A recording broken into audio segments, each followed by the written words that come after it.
Baghdad کے مشہور شرابخانے کے دروازے پر دستک ہوئی۔ شرابخانے کے مالک نے نشے میں دھت ننگے پاؤں لڑکھڑاتے ہوئے دروازہ کھولا تو اس کے سامنے سادہ لباس میں ایک پروقار شخص کھڑا تھا۔ مالک نے اکتائے ہوئے لہجے میں کہا، معذرت چاہتا ہوں، سب ملازم جا چکے ہیں، یہ شرابخانہ بند کرنے کا وقت ہے، آپ کل آئیے گا۔ اس سے پہلے کہ مالک پلٹتا، اجنبی نے اس کے کندھے پر ہاتھ رکھ کر کہا، مجھے بشر بن حارث سے ملنا ہے، اس کے نام بہت اہم پیغام ہے۔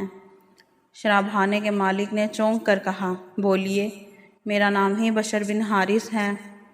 اجنبی نے بڑی حیرت سے سر سے لے کر پاؤں تک سامنے کھڑے لڑکھڑاتے ہوئے شخص کو دیکھا اور بولا، کیا آپ ہی بشر بن حارث ہیں؟ مالک نے اکتائے ہوئے لہجے میں کہا، کیوں کوئی شک ہے؟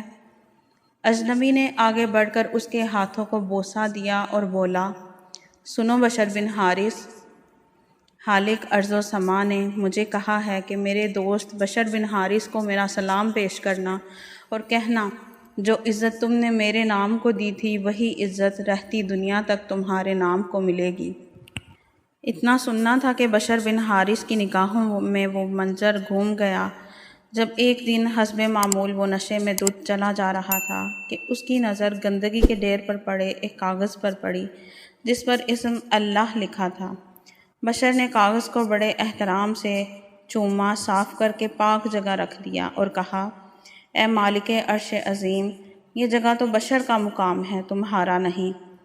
بس یہی ادا بشر بن حارث کو بشر حافی بنا گئی، وہی بشر حافی جس کے متعلق اپنے وقت کے امام احمد بن حنبل فرمایا کرتے تھے، لوگو، جس اللہ کو احمد بن حنبل مانتا ہے، بشر حافی اسے پہچانتا ہے۔